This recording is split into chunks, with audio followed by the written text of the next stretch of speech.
Hello all of you, welcome to metaphysics. तो आज आप देख सकते हो, थंबनेल देख के आप समझ गए होंगे कि आज हम क्लास 10 के light reflection and refraction chapter के बारे में डिस्कस करने वाले हैं।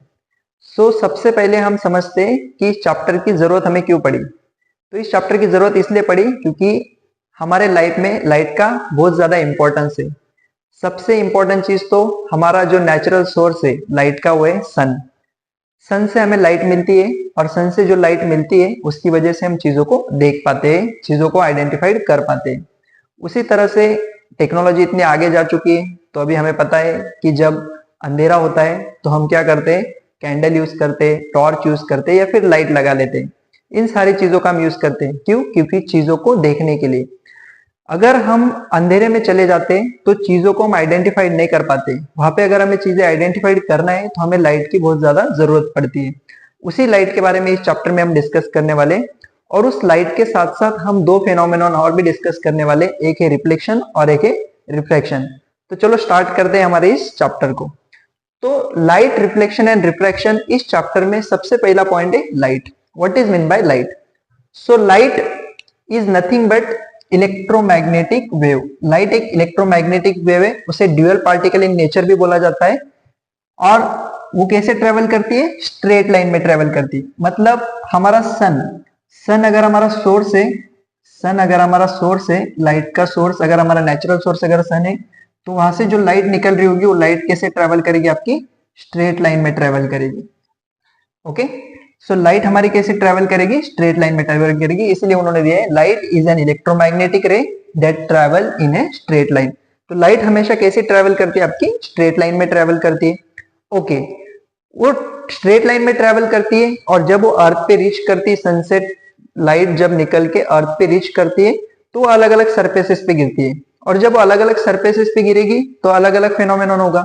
जैसे कि अगर वो शाइनी सरफेस पे गिरी तो रिफ्लेक्शन होगा, वो अगर रफ सरफेस पे गिरी तो लाइट एब्जॉर्ब होगी, वो अगर किसी और ऑब्जेक्ट पे गिरी तो अलग चीजें होगी, अलग फेनोमेनन होगा। तो देखते हैं वन बाय वन। तो सबसे पहला फेनोमेनन होता है हमारा reflection. Reflection means what? Bouncing back of light. अगर मिरर पे लाइट गिरती है तो मिरर पे लाइट गिरने के बाद वो लाइट क्या होगी? आपकी बाउंस बैक होगी। फॉर एग्जाम्पल हमारे पास है मिरर। कंसिडर करते हैं कि हमारे पास ये क्या है? मिरर। और उस मिरर पे अगर हमने लाइट को इंसिडेंट किया तो लाइट क्या हो जाएगी? बाउंस बैक हो जाएगी। अगर लाइट को हमने इंसिडेंट किया तो लाइट हमारी क्या हो जाएगी? बाउंस बैक हो जाएगी, जिसे हम बोलते हैं रिफ्लेक्शन। क्या बोलते हैं? जिसे हम रिफ्लेक्शन।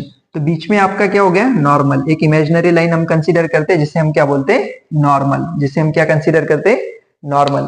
तो हमारे पास एक मिरर है, मिरर के ऊपर जैसे ही लाइट इंसिडेंट होती तो लाइट आपकी क्या हो जाती है? रिफ्लेक्ट हो जाती। तो यहाँ से आपके दो एंगल्स बनेंगे आपके। पहला एंगल तो बनेगा आपका एंगल ऑफ इंसिडेंट और सेकंड एंगल बनेगा आपका एंगल ऑफ रिफ्लेक्शन। तो यहां से क्या बता सकते हो तुम? Angle of incident is equal to angle of reflection. Angle of incident is equal to angle of reflection. So reflection की डेफिनेशन हमें क्या बताती है? When light falls on the surface and it's reflected back into the same medium, we say that reflection has taken place. तो उस वक्त हम बोल सकते हैं कि रिफ्लेक्शन हो रहा है। जैसे कि हमारे पास एक कोई बॉल है और जैसे बॉल को अगर हमने दीवार पे हिट किया तो हम देखते हैं बॉल बाउंस बैक करता है। उसी तरह से हमारी लाइट भी किसी शाइनी सरफेस पे गिरती है तो वो बाउंस बैक करती है, उसी को बोलते हैं रिफ्लेक्शन। नेक्स्ट कंसेप्ट आपका उसी में आता है लाइट में, refraction. What about the refraction? Reflection के बारे में तो क्लियर हो गया कि किसी शाइनी सरफेस पे अगर लाइट इंसिडेंट करती है तो बाउंस बैक करती है। Angle of incident is equal to angle of reflection में। Then what about the refraction? Refraction में क्या होता है? When light travels from one medium to another medium, means दो मीडियम हो गए, मतलब लाइट को ट्रेवल करने के लिए मीडियम्स की जरूरत होती है। जैसे कि यहाँ पे अगर तुम देख सकते हो तो यहाँ पे लाइट सीधे सीधे आपका एयर मीडियम में ट्रेवल कर रहा है और एयर मीडियम में रिफ्लेक्ट कर गया। लेकिन जब हम देखते हैं दो मीडियम, मतलब क्या कि हमारे पास फॉर एग्जांपल एक ग्लास मीडियम होगा, तो हम ऐसा कंसीडर करते हैं कि हमारे पास कोई एक ग्लास स्लैब है। क्या है? हमारे पास एक ग्लास स्लैब है। उस ग्लास स्लैब में से अगर हम लाइट को इंसिडेंट करते हैं, ओके, अगर उस ग्लास स्लैब में से लाइट को हम इंसिडेंट करते हैं, हमारा हो गया इंसिडेंट रे। तो वो लाइट एक्चुअली इस तरह से पाथ जाना चाहिए उसका, यस और नो, लेकिन उसका पाथ क्या हो जाता है? आपका चेंज हो जाता है। और जब वो डेंसर मीडियम में से फिर से एयर मीडियम में इमर्ज होगी तो अपना पाथ क्या करेगी? चेंज करेगी, अपना पाथ क्या करेगी, वहां पे फिर से चेंज करेगी। तो आप देख सकते हो कि यहाँ पे लाइट ने 2 बार अपना पाथ चेंज किया। तो पहला मीडियम था एयर मीडियम और दूसरा मीडियम था आपका ग्लास मीडियम। दूसरा मीडियम कौन सा था, glass medium.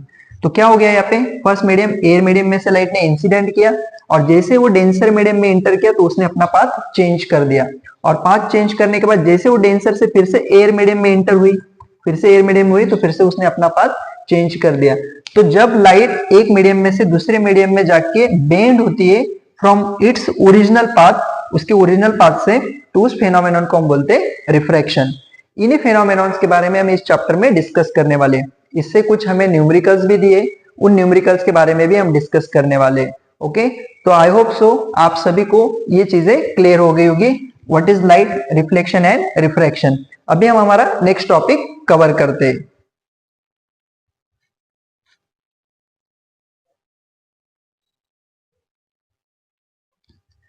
So let's start. अभी हम हमारा नेक्स्ट टॉपिक स्टार्ट करने वाले हैं जिसका नाम है spherical mirror and plane mirror. अभी हमने लाइट के बारे में डिस्कस किया। लाइट क्या होती है, आपकी इलेक्ट्रोमैग्नेटिक रे जो कि स्ट्रेट लाइन आपकी ट्रेवल करती है। उसके बाद हमने डिस्कस किया रिफ्लेक्शन के बारे में। और रिफ्लेक्शन क्या होता है, हम सभी को पता है कि किसी शाइनी सरफेस पे अगर हमारी लाइट इंसिडेंट होती है तो क्या करती है, बाउंस बैक कर जाती है। ये हमने डिस्कस किया। और रिफ्रैक्शन के बारे में हमने डिस्कस किया। रिफ्रैक्शन क्या होती है, अगर किसी एयर मीडियम में से डेंसर मीडियम में लाइट एंटर कर रही है तो अपना पाथ चेंज करती है। ये सारा फेनोमेनॉन हमने अभी डिस्कस किया। अब हम डिस्कस करने वाले स्फेरिकल मिरर्स के बारे में, spherical mirror and plane mirror के बारे में। तो पहले हम स्फेरिकल मिरर के बारे में डिस्कस करते हैं। स्फेरिकल मिरर के बारे में जब हम डिस्कस करते हैं तो स्फेरिकल, स्फेरिकल वर्ड से आप सभी को पता चल गया होगा स्पेयर। ओके, एक स्पेयर के 2 पार्ट। तो सबसे पहला जो हमारा पार्ट आता है वो पार्ट आता है हमारा कॉन्केव मिरर। कौन सा आता है, कॉन्केव मिरर। Concave mirror. तो कॉन्केव मिरर के बारे में पहले डिस्कस करते हैं हम। अगर हम कॉन्केव मिरर के बारे में डिस्कस करते हैं तो कॉन्केव मिरर क्या होता है हमारा, कि फॉर एग्जांपल हमने कॉन्केव मिरर का डायग्राम निकाला और उसका वन साइड हमने क्या कर दिया, ओपेक कर दिया। वन साइड उसका ओपेक कर दिया और इस एपर्चर को हमने नाम दे दिया एम एंड एन। इस एपर्चर को, इस कर्व को हमने नाम दे दिया एम और एन। तो ये हो गया हमारा कॉन्केव मिरर। क्यों कॉन्केव मिरर इसे बोला जाता है, because inverted curve is shiny. इसका जो इन्वर्टेड कर्व है वो कैसा है, शाइनी है। तो इन्वर्टेड कर्व अगर शाइनी होगा, फॉर एग्जांपल हम कंसीडर करते हैं कि हमारा प्रिंसिपल पॉइंट है और यहां से हमने एक प्रिंसिपल लाइन पास की है। तो प्रिंसिपल लाइन पास किया है और उस प्रिंसिपल लाइन के पैरेलल में हमने लाइट को इंसिडेंट किया है। प्रिंसिपल लाइन के पैरेलल में अगर हमने लाइट को इंसिडेंट किया है तो हम देखेंगे कि हमारी लाइट क्या होगी, रिफ्लेक्ट हो गई। मतलब लाइट अगर हम इंसिडेंट कर रहे हैं तो लाइट हमारी क्या हो रही, रिफ्लेक्ट हो रही है। यही हमने रिफ्लेक्शन में डिस्कस किया था कि कोई अगर शाइनी सरफेस होगा, उस शाइनी सरफेसेस पे अगर लाइन आपकी इंसिडेंट होती है तो सेम एंगल में आपकी रिफ्लेक्ट भी हो जाती है। सेम अगर हम देखेंगे कि यहाँ से अगर हमने और एक पैरेलल लाइन इंसिडेंट किया, पैरेलल लाइन जैसे हम इंसिडेंट करते तो हम देखेंगे कि वो हमारा लाइट क्या हो जाता है, रिफ्लेक्ट हो जाता है। तो यहाँ पे एक पॉइंट मिल रहा है और उस पॉइंट को नाम दिया जाता है फोकस। Is that clear? क्या समझ में आया आपको? एक कॉन्केव मिरर है। Concave mirror is nothing but inverted curve is shiny. Inverted curve उसका शाइनी है और पैरेलल मतलब प्रिंसिपल एक्सिस के पैरेलल में हमने लाइट को इंसिडेंट किया है। जब हमने लाइट को इंसिडेंट किया तो हमने देखा कि हमें angle of incident is equal to angle of reflection दिखाई दिया। तो हमें एक पॉइंट मिला जिसे बोलते हैं फोकस। इसका मतलब ऐसा है कि फॉर एग्जांपल हमारा अगर कोई ऑब्जेक्ट लेफ्ट हैंड साइड में होगा तो उसकी इमेज भी हमें लेफ्ट हैंड साइड में ही मिलने वाली है। ओके, देन ये हो गया कॉन्केव मिरर के बारे में। नेक्स्ट कॉन्वेक्स मिरर क्या होता है अगर हम डिस्कस करेंगे तो नेक्स्ट अगर हम देखेंगे convex mirror. Convex mirror second जो मिरर है हमारा स्फेरिकल मिरर जिसका नाम है कॉन्वेक्स मिरर। अगर हम कॉन्वेक्स मिरर के बारे में डिस्कस करेंगे तो कॉन्वेक्स मिरर में हम देखेंगे कि ये हमारा हो गया कॉन्वेक्स मिरर जिसका इन्वर्टेड पार्ट क्या होता है, ओपेक होता है। इन्वर्टेड पार्ट उसका ओपेक होता है और आउटवर्डेड पार्ट उसका क्या होता है, शाइनी होता है। इसमें भी हम कर्वेचर लिख देते एम एन एन कर्वेचर। हमने एम और एन कर्वेचर ले लिया। यहां से भी हमने एक प्रिंसिपल लाइन को पास किया जिसे हमने पॉइंट नाम दे दिया पी। ओके, और इसको थोड़ा एक्सटेंड कर दिया हमने। ओके, सो हमारा प्रिंसिपल पॉइंट पी हो गया। अभी हम देखते हैं कि यहां से भी हमने क्या किया, parallel beam of light, parallel beam of light को पास किया। प्रिंसिपल फोकस के अकॉर्डिंग।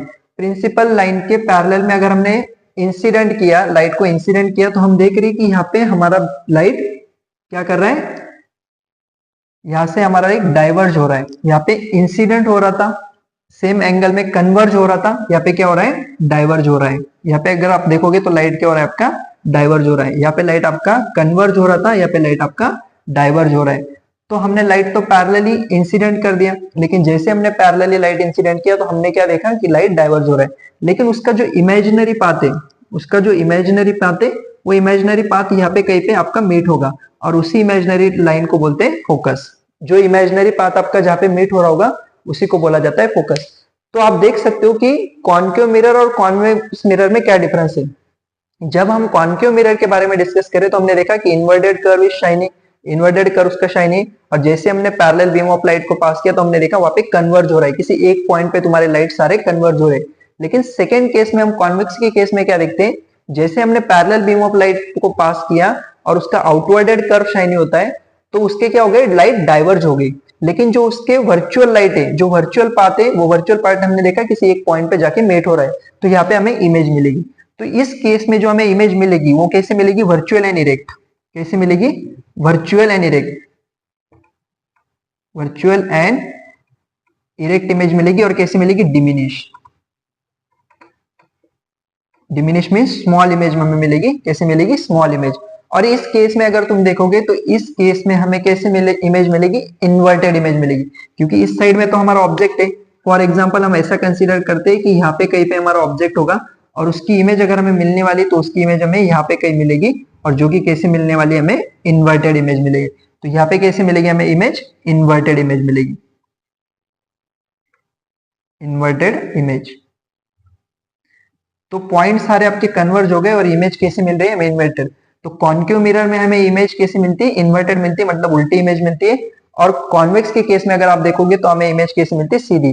मतलब फॉर एग्जांपल हमारा ऑब्जेक्ट अगर यहाँ पे है तो उसकी इमेज हमें यहाँ पे मिलेगी, लेकिन कैसे मिलेगी, डिमिनिश मिलेगी, बहुत ही छोटी मिलेगी। Is that clear. यहाँ पे हमारा ऑब्जेक्ट है, यहाँ पे हमें इमेज इन्वर्टेड मिल रही है, और यहाँ पे अगर हमारा ऑब्जेक्ट है तो इमेज कैसी मिल रही है, हमें डिमिनिश मिल रही है। अभी और एक इंटरेस्टिंग फैक्ट क्या है इसमें, अगर तुम्हें कॉन्केव मिरर और कॉन्वेक्स मिरर से रिलेटेड अगर प्रॉब्लम पूछे जाते तो उनको सॉल्व किस तरह से किया जाता है, तो सबसे पहले आपको लेफ्ट हैंड साइड और राइट हैंड साइड पता होनी चाहिए। तो ये हो गई इसकी लेफ्ट हैंड साइड और ये हो गई इसकी राइट हैंड साइड। सेम इस मिरर की ये हो गई लेफ्ट हैंड साइड और ये हो गई राइट हैंड साइड। तो लेफ्ट हैंड साइड और राइट हैंड साइड की इंपॉर्टेंट है, क्योंकि आपका ऑब्जेक्ट हमेशा लेफ्ट हैंड साइड में रहने वाला है। तो ये फॉर एग्जांपल हमने ऑब्जेक्ट को कंसीडर कर लिया, तो ऑब्जेक्ट को यू से डिनोट किया जाता है। ऑब्जेक्ट को किससे डिनोट किया जाता है, ऑब्जेक्ट को डिनोट किया जाता है तुम्हारा यू से। ये हो गया तुम्हारा ऑब्जेक्ट। इस केस में ये ऑब्जेक्ट हो गया, इस केस में ये ऑब्जेक्ट हो गया। तो ऑब्जेक्ट तो तुम्हारा हमेशा कहाँ पे होगा, लेफ्ट हैंड साइड में होगा, लेकिन उसकी जो इमेज तुम्हें मिलने वाली उसको डिनोट किया जाता है वी से। इमेज उसको किससे डिनोट किया जाता है, वी से। और इसकी जो इमेज मिलने वाली, ये इमेज कहाँ पे मिलेगी, लेफ्ट हैंड साइड में मिलेगी, क्योंकि हम वी से डिनोट करते हैं इमेज। तो समझ में आ गया आपको। तो दोनों में क्या कॉमन चीज है, देखो कॉमन चीज ये है कि उनका ऑब्जेक्ट तो लेफ्ट हैंड साइड में ही रहेगा, लेकिन दोनों में एक चीज कॉमन नहीं है। क्या कॉमन नहीं है, दोनों की इमेज देखो अलग अलग मिल रही है। इसकी इमेज हमें लेफ्ट हैंड साइड में ही मिल रही है और इसकी इमेज जो हमें राइट हैंड साइड में ही मिल रही है। तो ये जो चीज है आपको प्रॉब्लम्स में बहुत ज्यादा हेल्प करेगी। तो आई होप सो आपको कॉन्केव मिरर और कॉन्वेक्स मिरर समझ में आ गया होगा। हम इनसे रिलेटेड जो प्रॉब्लम है ये अभी डिस्कस करेंगे। So let's start.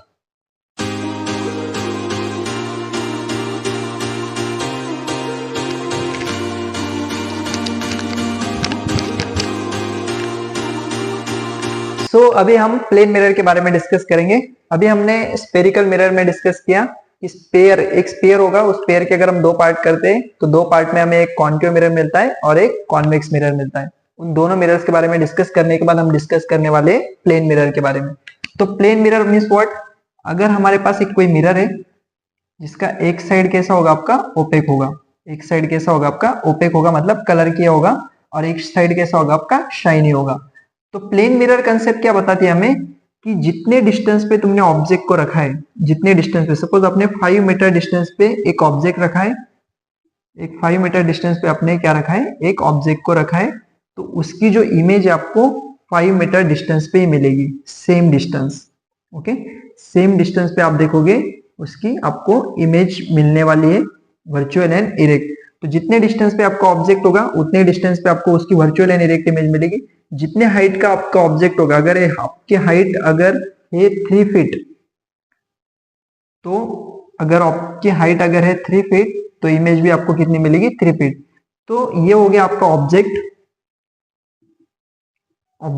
जिसे हम किससे डिनोट करते हैं, यू से डिनोट करते हैं। और ये हो गया उसकी इमेज, ये क्या होगी उसकी इमेज, जिसे हम किससे डिनोट करते हैं, वी से डिनोट करते हैं।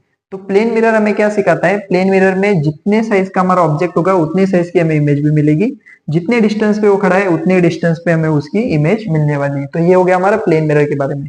और प्लेन मिरर हम डे टू डे लाइफ में हर जगह यूज करते हैं, बहुत सारी जगह पे हम उनका यूज करते हैं प्लेन मिरर के बारे में। तो मेन जो चीज थी इसके रिलेटेड तो प्रॉब्लम आपको कम पूछे जाएंगे, लेकिन जो ज्यादा से ज्यादा प्रॉब्लम आपको पूछे जाएंगे वो है spherical mirror means concave and convex mirror से रिलेटेड प्रॉब्लम पूछे जाएंगे। उनके बारे में अभी हम डिस्कस करने वाले हैं। तो अभी हम हमारा फर्स्ट प्रॉब्लम देखते हैं कि किस तरह से प्रॉब्लम पूछे जाते हैं मिरर्स के ऊपर।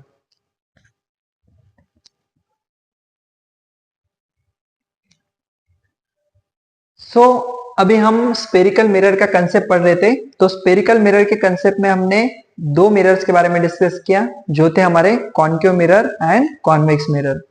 तो कॉन्केव मिरर और कॉन्वेक्स मिरर पढ़ने से पहले हम स्पेरिकल मिरर के ऊपर जो एक प्रॉब्लम हमें गिवन है उस प्रॉब्लम के बारे में डिस्कस करते हैं। तो क्या दिया है देखो, the radius of curvature of spherical mirror is 20 centimetre. तो स्पेरिकल मिरर मीन्स व्हाट, तो आप सभी को पता है स्पेयर। ओके, ये हो गया आपका स्पेयर। और इसके अगर हम दो पार्ट्स करते हैं तो इस दो पार्ट्स में हमें मिरर मिलेंगे, एक कॉन्केव मिरर मिलेगा, एक हमें मिलेगा कॉन्वेक्स मिरर। तो यहाँ पे क्या दिया है आप सभी को पता है, अगर एक कोई सर्कल होगा तो उसे क्या होगा, एक रेडियस होगा। ओके, क्या होगा, एक रेडियस होगा। तो हमें प्रॉब्लम क्या दिया है, the radius of curvature of spherical mirror is 20 centimetre, then what is the focal length. तो उसकी फोकल लेंथ कितनी होगी। ओके, तो फोकल लेंथ निकालने से पहले हमें क्या पता होना चाहिए कि फॉर एग्जाम्पल हम कंसिडर करते कि हमारा जो है कौन सा मिरर है, कॉन्केव मिरर है, और इसका एक साइड कैसा है, ओपेक है। इसका एक साइड कैसा है आपका, ओपेक है। तो ये तो पूरा आपका टोटल क्या हो गया, रेडियस हो गया। टोटल क्या हो गया आपका, रेडियस हो गया। तो जब हम इसमें ऊपर से हमने लाइट को इंसिडेंट किया था, पैरेलल बीम ऑफ लाइट को इंसिडेंट किया था, तो हमने देखा कि लाइट कन्वर्ज हो गया आपकी, लाइट क्या हो गया आपके, कन्वर्ज हो गए थे। कहाँ पे, एक फोकस पॉइंट पे। तो ये हमारा फोकस पॉइंट हो गया। तो यहां से हमें क्या पता चलता है कि गिवन थिंग्स, सबसे पहले गिवन क्या क्या दिया है हमें, तो गिवन हमें दिया है रेडियस ऑफ कर्वेचर, कितना दिया है, 20 सेंटीमीटर। रेडियस ऑफ कर्वेचर हमें दिया है 20 सेंटीमीटर, और हमें फाइंड आउट करने के लिए बोला है focal length, find out the focal length. तो फोकल लेंथ का हमारा फॉर्मूला यहाँ से हो जाता है radius of curvature divided by 2, या फिर हम इसको इस तरह से भी बोल सकते हैं, radius is equal to twice of the focal length. Radius is equal to what, twice of the focal length. यहाँ पे अभी हमें फोकल लेंथ अगर हमें फाइंड आउट करनी है तो इस फॉर्मूले में हमें वैल्यूज पुट करना होगा। और जैसे हम इस वैल्यू में फॉर्मूले में वैल्यूज पुट करते हैं तो देखो हमें क्या मिलता है, F is equal to, focal length हमें फाइंड आउट करना है, हमारा रेडियस दिया था 20 सेंटीमीटर डिवाइडेड बाय 2। तो हमारा यहाँ से फोकल लेंथ हो गया आपका 10, कितना हो गया, 10 सेंटीमीटर। सो इस प्रॉब्लम में हमें क्या पूछा गया था, radius of curvature of spherical mirror. कोई एक स्पेरिकल मिरर होगा जिसका रेडियस ऑफ कर्वेचर आपको 20 सेंटीमीटर दिया है, then what is the focal length. तो हमने गिवन लिख लिया radius of curvature 20 centimetre, focal length का फॉर्मूला था F is equal to R by 2, जो कि इस डायग्राम से आपको अंडरस्टैंड हो गया होगा। तो हमने जस्ट फॉर्मूले में वैल्यूज पुट किए और हमने देखा 20 डिवाइडेड बाय 2, तो हमें मिल गया फोकल लेंथ 10 सेंटीमीटर। ऐसे ही अभी हम कॉन्केव मिरर और कॉन्वेक्स मिरर से रिलेटेड जो प्रॉब्लम है उनको भी वन बाय वन डिस्कस करते हैं। So let's start.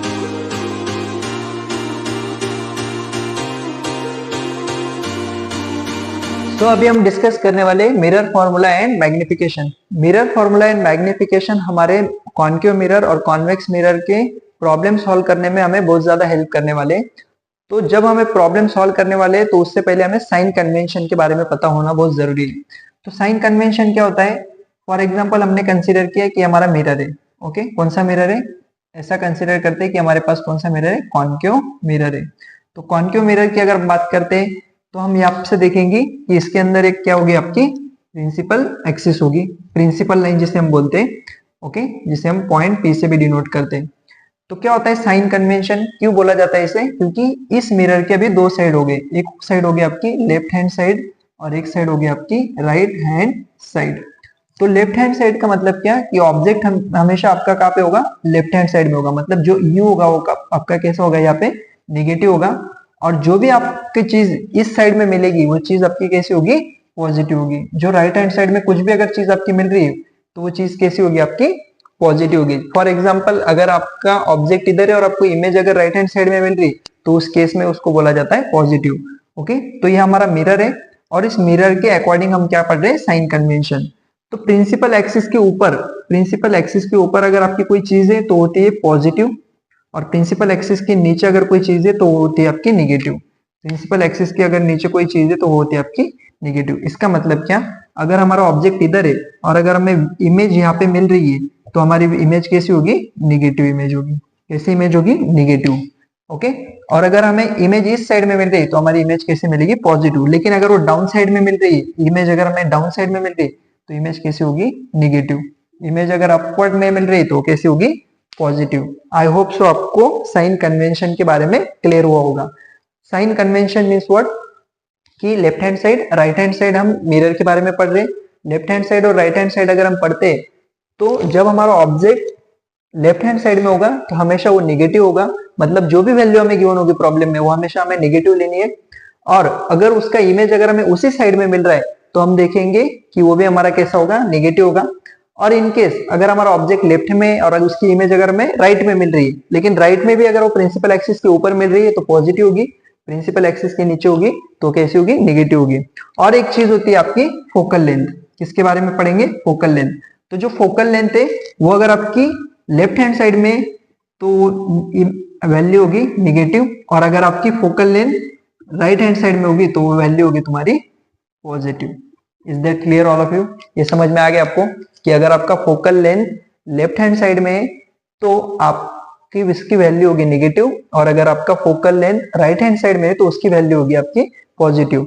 तो प्रॉब्लम जब तुम सॉल्व करोगे तो इन सारी चीजों का आपको ध्यान रखना है, क्योंकि इन सारी चीजों से आपका प्रॉब्लम क्या होने वाला है? आपके लिए इजी होने वाला है। सो अभी हम प्रॉब्लम के बारे में डिस्कस करते हैं।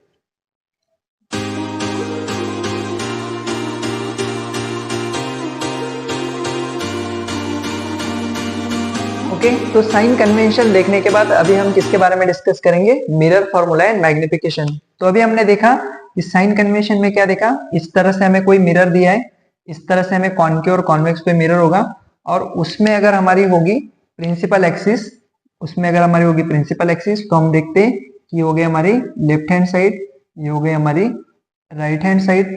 तो हमने देखा कि हमेशा लेफ्ट हैंड साइड वाली चीजें ऊपर वाली चीजें होगी तो कैसी होगी? पॉजिटिव होगी, सॉरी निगेटिव होगी, और राइट हैंड साइड में कैसी होगी? चीजें निगेटिव होगी। अगर वही चीज आपकी अपवर्ड है, इधर अगर अपवर्ड है तो वो चीज होगी पॉजिटिव, अगर वो चीज डाउनवर्ड है तो वो चीज होगी निगेटिव। इस केस में भी सेम, अगर वो चीज अपवर्ड है तो वो चीज होगी आपकी पॉजिटिव, अगर वो चीज आपकी डाउनवर्ड है तो वो चीज होगी आपकी निगेटिव। ओके, तो ये हमने साइन कन्वेंशन में देखा। तो यहां से क्या पता चलता है हमें मिरर्स के बारे में? कि हमारा ऑब्जेक्ट, जो ऑब्जेक्ट है, ऑब्जेक्ट को हम किससे डिनोट करते हैं? यू से डिनोट करते हैं। इमेज जो मिलने वाली उसे हम वी से डिनोट करते हैं। नेक्स्ट हमें मिलता है फोकल लेंथ, और फोकल को हम किससे डिनोट करते हैं? एफ से डिनोट करते हैं। तो यू, वी एंड एफ, ये तीन क्वांटिटी हमें यहां से मिल रही है। इन तीन क्वांटिटीज का यूज करके यहां से हमारा मिरर का फॉर्मूला बनता है, मिरर फॉर्मूला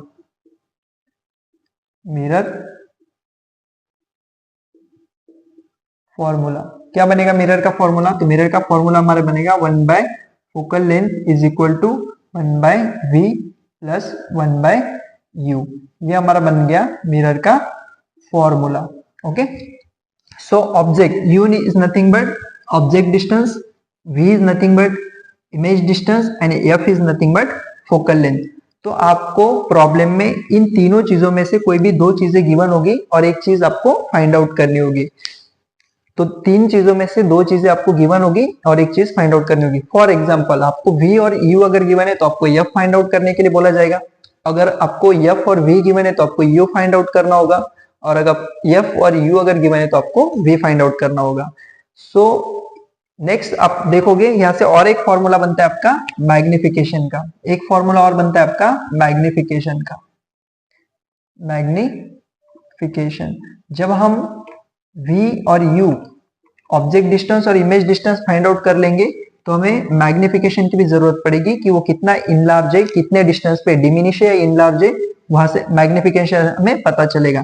तो मैग्निफिकेशन क्या होता है, height of the image divided by height of the object is equal to होता है आपका minus v by u। Image divided by object, image divided by object, यहां से हमारे कौन सा फॉर्मूला मिला, मैग्निफिकेशन का फॉर्मूला। तो प्रॉब्लम सॉल्व करने के लिए, मिरर के प्रॉब्लम सॉल्व करने के लिए आपको ये दो चीजों की बहुत ज्यादा जरूरत पड़ने वाली है। पहला फॉर्मूला तो है हमारा 1/f is equal to 1/v plus 1/u, और सेकंड जो चीज है मैग्निफिकेशन, चीज हमारी डिमिनिश है या फिर बहुत ज्यादा इनलार्ज है, उन चीजों को अगर फाइंड आउट करना है, मैग्नीफाई करना है, तो हमें मैग्निफिकेशन का फॉर्मूला पता होना चाहिए, height of the image divided by height of the object is equal to minus v by u। v means what, image, and u means what, object. बस जो भी आपकी वैल्यू आएगी इन फॉर्मूलेज में पुट करो, आपका आंसर मिल जाएगा। वहां से हमें पता चल जाएगा, नेचर के बारे में पता चलेगा कि वो ऑब्जेक्ट हमारा छोटा है कि बड़ा है। Is that clear? अभी हम प्रॉब्लम को डिस्कस करते हैं।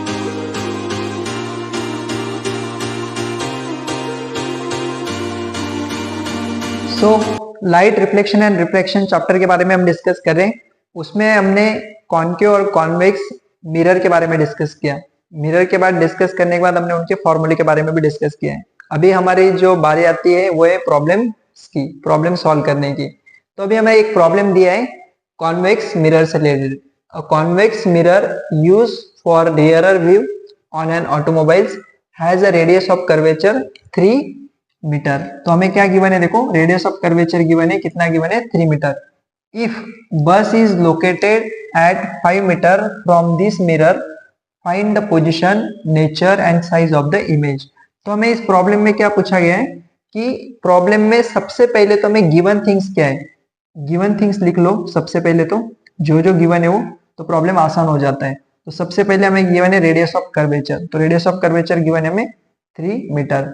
उसके बाद हमें गिवन है object distance, means u given है कि बस जो खड़ी है, if a bus is located 5 metre from this mirror, mirror से 5 मीटर की दूरी पे, मिरर से 5 मीटर की दूरी पे मतलब इसका मतलब हमारा ऑब्जेक्ट, तो ऑब्जेक्ट मतलब u, तो कितनी दूरी पे खड़ा है, 5 मीटर। और मैंने आपको बताया था ऑब्जेक्ट हमेशा नेगेटिव लेना, क्यों, क्योंकि ऑब्जेक्ट हमेशा मिरर के लेफ्ट हैंड साइड में होगा। ओके, वो कॉन्वेक्स मिरर हो या कॉन्केव मिरर हो, कोई भी अगर आपका मिरर है तो हमेशा आप क्या लेना है, ऑब्जेक्ट लेफ्ट हैंड साइड में लेना है, जिसकी वैल्यू होती है negative. Okay, is that clear? यहाँ तक सभी को क्लियर है? हमें क्या फाइंड आउट करना है, हमें फाइंड आउट करना है पोजीशन। क्या फाइंड आउट करना है, फाइंड द पोजीशन। तो पोजीशन मतलब हमें v फाइंड आउट करना है। ओके, ये चीजें हमें, अभी हमें r गिवन है, हमें f भी नहीं पता है, f कितना होगा फोकल लेंथ, क्योंकि मैंने अभी आपको बताया कि अगर तुम्हें प्रॉब्लम सॉल्व करना है तो प्रॉब्लम सॉल्व करने के लिए मिनिमम आपको 2 क्वांटिटीज पता होनी चाहिए, एक तो फोकल लेंथ पता होनी चाहिए, u होना पता होना चाहिए, तब आप v निकाल सकते हो। तो यहाँ पे हमें v फाइंड आउट करने के लिए बोला है, लेकिन यहाँ पे तो दो चीजें फाइंड आउट करने के लिए पूछ लिया उन्होंने, मतलब हमें f भी फाइंड आउट करना है एंड v भी फाइंड आउट करना है। तो चलो सबसे पहले तो हम f फाइंड आउट कर लेते हैं। f क्या होता है, आप सभी को पता है, रेडियस ऑफ कर्वेचर क्या होता है, twice the focal length, twice of the focal length. तो फोकल लेंथ क्या होता है हमारा, r/2 होता है। फोकल लेंथ क्या होता है हमारा, r/2। बस इसमें वैल्यूज पुट करो, तो f इज इक्वल टू हो जाएगा तुम्हारा r/2। r की वैल्यू कितनी है आपकी, 3 मीटर। तो आप यहाँ से देख सकते हो कि जैसे आपने वैल्यूज पुट की तो आपको मिलेगा 3 डिवाइडेड बाई 2, तो आपका f मिल गया यहाँ से 1.5 metre. 1.5 metre. Is that clear all of you? तो फोकल लेंथ हमें मिल गया। तो अभी हमारे पास क्या क्या हो गया, हमारे पास फोकल लेंथ हो गया और हमारे पास u हो गया, तो अभी इजीली हम v निकाल सकते हैं। तो now using the mirror formula, अभी हमें क्या यूज करना है, using the mirror formula, mirror formula. तो मिरर फॉर्मूला यूज करेंगे अभी हम। तो मिरर फॉर्मूला क्या है हमारा, 1/f is equal to 1/v plus 1/u। ये हमारा मिरर फॉर्मूला है, ये हमने यूज कर लिया। तो जैसे मिरर फॉर्मूला हमने यूज किया, मिरर फॉर्मूले में वैल्यूज पुट करनी, लेकिन हमें फाइंड आउट क्या करना है, v फाइंड आउट करना है। तो सबसे पहले हमें v को आगे लेना होगा। Then 1/v is equal to आपका फॉर्मूला हो जाएगा 1/u minus 1/f। Is that clear? आप सभी को क्लियर है? तो अभी क्या हो जाएगा, 1/v is equal to 1/u minus 1/f। तो ये फॉर्मूला होने के बाद हम देखेंगे कि 1/v is equal to 1/u की वैल्यू तो हमें पता है कितनी है, 1/-5 और ये माइनस साइन और ये हो गया आपका 1/ फोकल लेंथ कितना मिला आपका